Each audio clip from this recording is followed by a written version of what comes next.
Alô, pensantes! Professor Galton aqui. Boas-vindas ao nosso primeiro diário de classe. Diário de classe é um pedacinho do episódio maior do Pra Ouvir no Intervalo.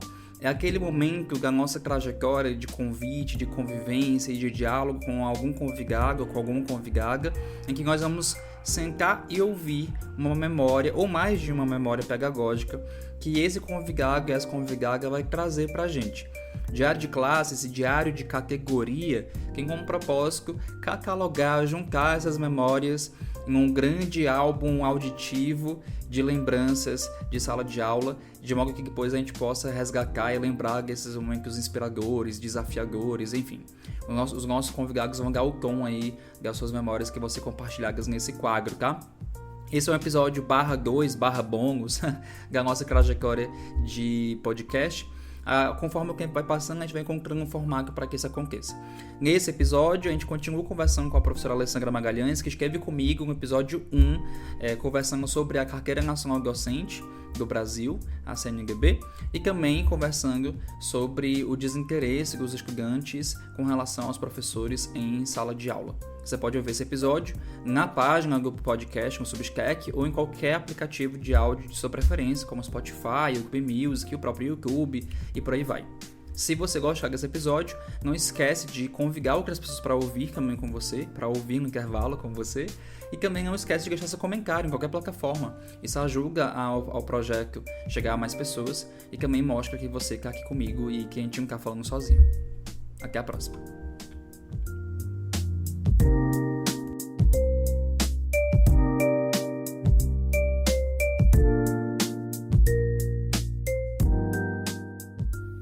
Bom, chamei a Ale de novo porque ela não podia ir embora sem inaugurar o nosso diário de classe. Eu fiquei pensando, Ale, num nome para esse quadro. Eu pensei assim, vários nomes possíveis. Mas aí eu pensei que diário de classe, apesar de parecer clichê, não é. Porque classe pode ser entendido também como categoria. Além de ser o lugar onde eu registro, né, informações sobre uma classe, uma aula, também pode ser o diário de uma categoria e talvez seja esse o objetivo desse quadro, ao final de contas. Imagina quando chegar no intervalo 100, e lá eu tiver reunido 100 memórias maravilhosas de professores e professoras que eu vou convidar aqui no Diário de Classe. Então você vai abrir na véspera do seu aniversário. Comemorando já. Comemorando já. E aí, o que é que você vai contar pra gente hoje? Tô curioso. Bom, eu vou contar duas histórias, né? Uma, inclusive, foi uma história que eu contei no meu curso, na minha disciplina de graduação, ontem para os alunos. E é uma história que tem a ver com o que a gente falou inicialmente do contexto político, né?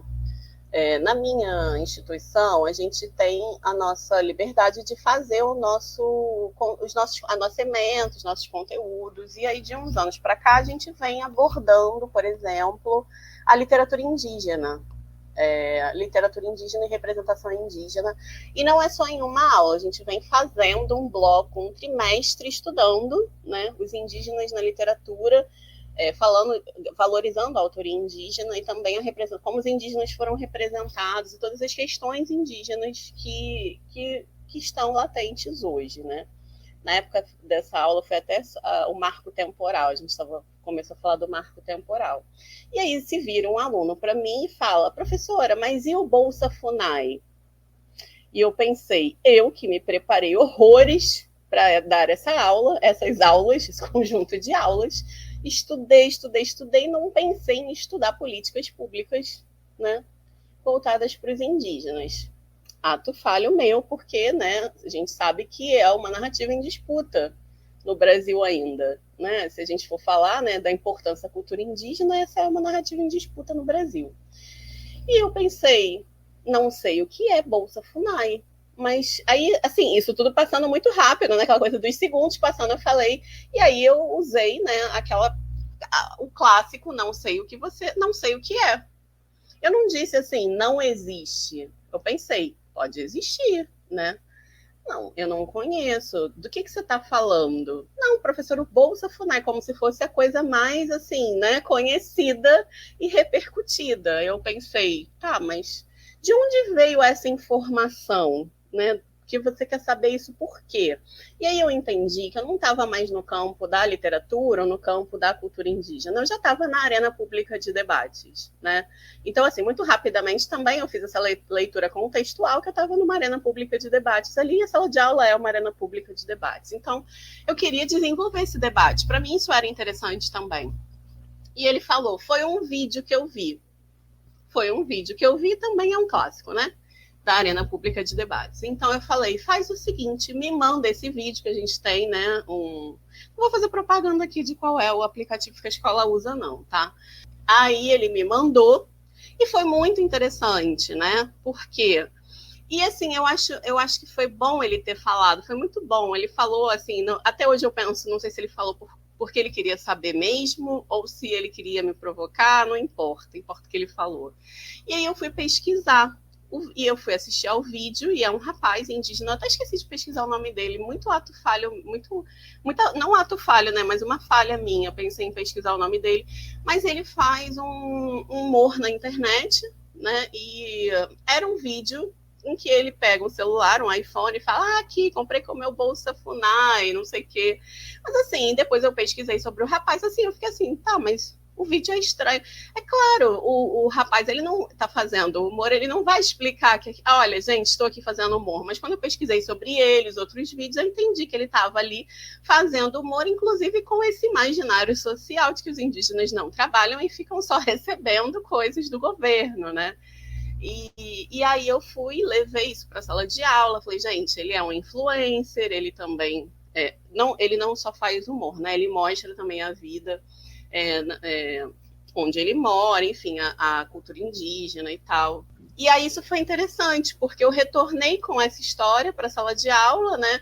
Retomei isso, conversei, falei sobre a questão do entendimento, que às vezes a gente hoje em dia não entende mais ironia, né? A coisa das figuras de linguagem também, que era um vídeo de humor, que não existe. Inclusive, você não imagina, antes dele me mandar o vídeo, quanto eu pesquisei sobre Bolsa Funai.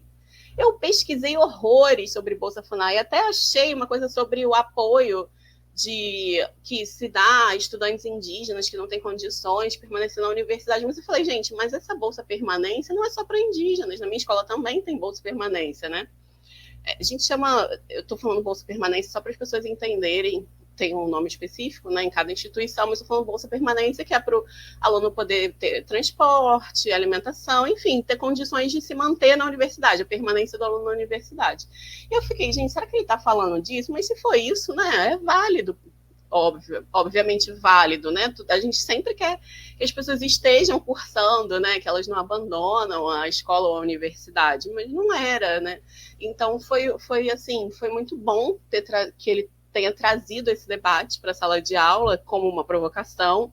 E aí é isso também, né? A gente precisa, muitas vezes, a gente se sente muito acuado na sala de aula para falar, né? E até você dizer, eu não sei o que é isso, pô, você está dando essa matéria e não sabe o que é isso, entendeu? Não, eu não sei do que você está falando, entende? Mas muitas vezes até isso é complicado a gente falar. Essa foi uma história que eu me lembrei ontem e achei muito interessante de trazer. E uma história que aconteceu na semana passada. Opa!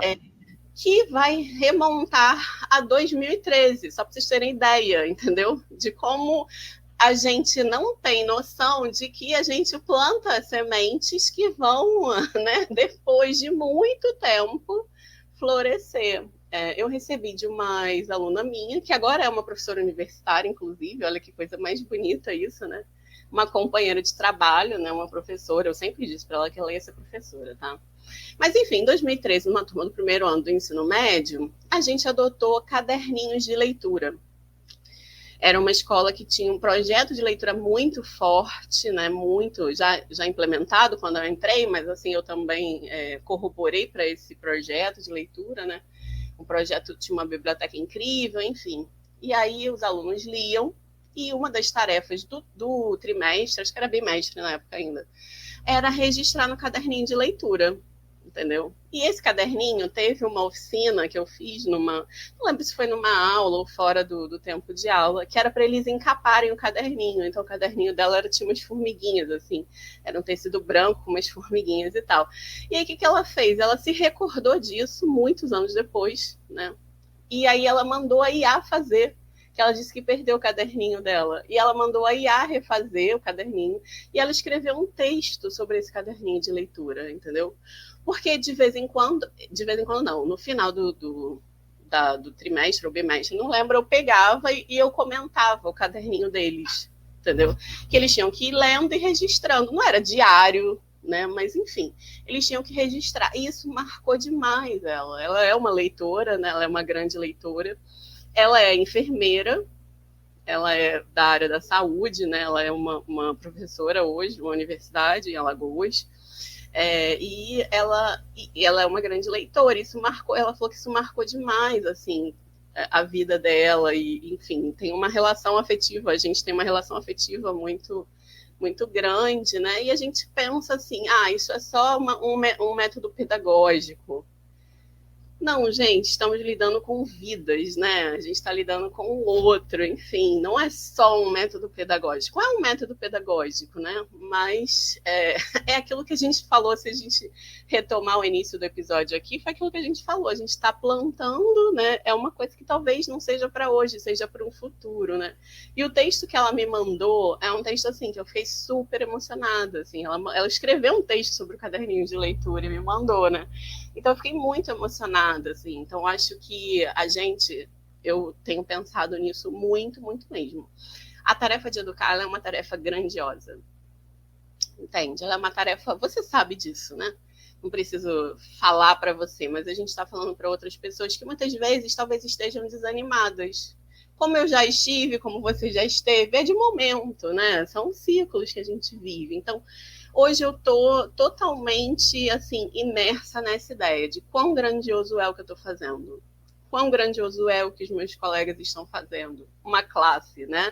Nosso diário de classe aqui. Quão grandioso é educar jovens, adolescentes, crianças, né? Ou até mesmo adultos na universidade ou na EJA, sei lá, na educação de jovens e adultos, né? Então é grandioso. Não é à toa que nós estamos sendo atacados duramente, entendeu? Isso não é à toa. As pessoas que estão nos atacando, elas não estão erradas, porque é o que elas querem. Isso mostra, na verdade, a ideologia delas, que elas querem que as pessoas não pensem, não reflitam, não sintam, né, para serem muito mais facilmente manipuladas, entendeu? Então, eu acho que é grandioso o que a gente está fazendo, é uma tarefa, né, muito árdua, não é simples, não estou romantizando, mas é só para a gente ter noção da nossa importância, entendeu? Ale, que lindeza. Nossa, me emocionei, de verdade. Eu vou te mandar, vou pedir para ela se eu posso mandar o texto para você ler. Nossa, sim, por favor. Eu acho interessante porque tudo isso tem a ver com uma frase, atribuem ao Rubem Braga, mas eu não sei se é dele, que é quando ele fala que eu não planto eucaliptos, né? Eu planto pinheiros. Eu confundo as plantas. Eu planto uma planta que eu não vou ver florescer. Bom, vou abrir um parêntese aqui só para dizer que além de confundir as plantas, eu também confundo os Rubens, gente.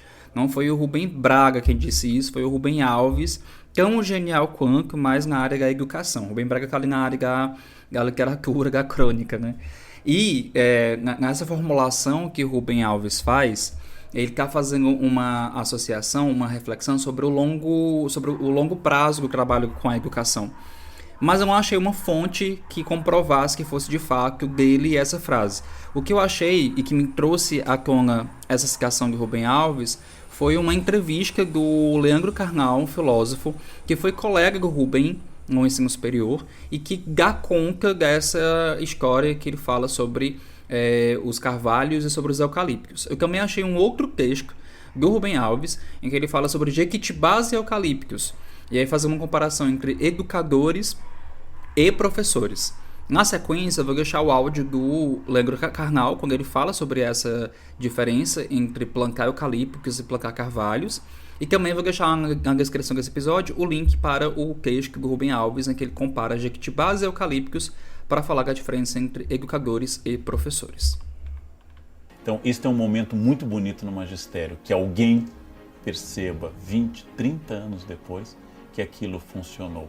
Como diz Rubem Alves, que foi meu colega na Unicamp já falecido, nós plantamos carvalhos e não eucaliptos. Nós não reflorestamos com eucaliptos.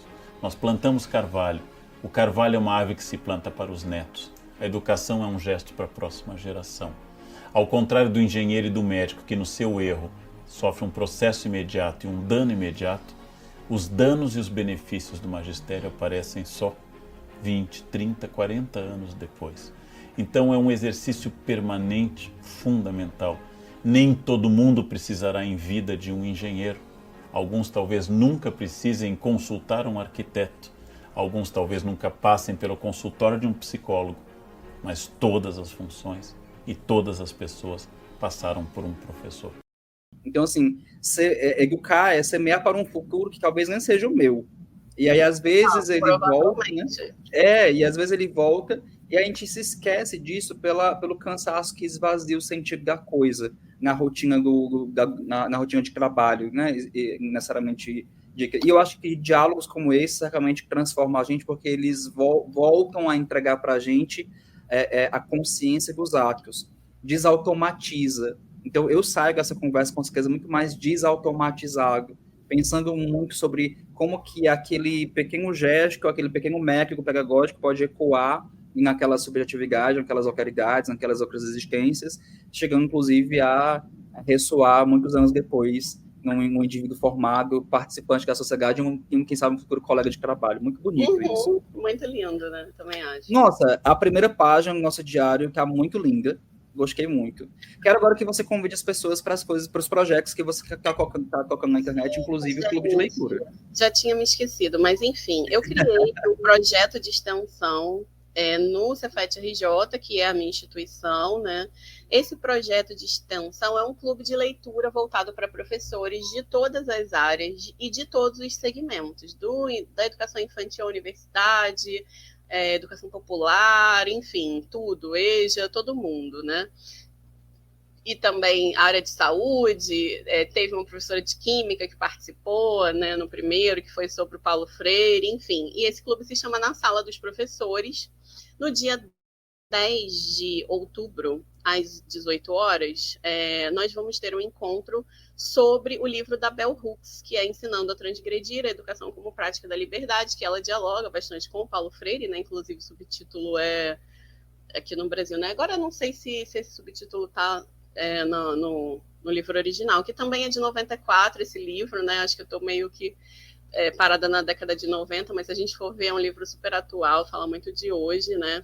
E aí as pessoas podem se inscrever, né, pelo Google Forms, e vai ter um encontro de outubro, que vai ser super interessante, sobre o livro, de novembro, sobre o livro Foco Roubado, que a gente vai debater sobre essa questão da economia da atenção, e em dezembro a gente vai também discutir o livro da Bárbara Carini, Como Ser um Educador Antirracista. Então é isso, gente. Ó, livro bom, muito bom. Os encontros são remotos, são online? Encontros online, na segunda sexta-feira do mês. Fantástico. Ale, é sempre uma lindeza poder conversar com você.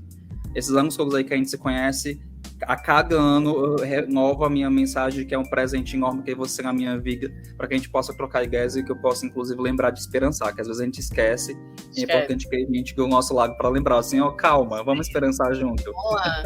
E não é esperar, né? Esperançar. Exatamente, não é esperar. Um beijo! Beijo!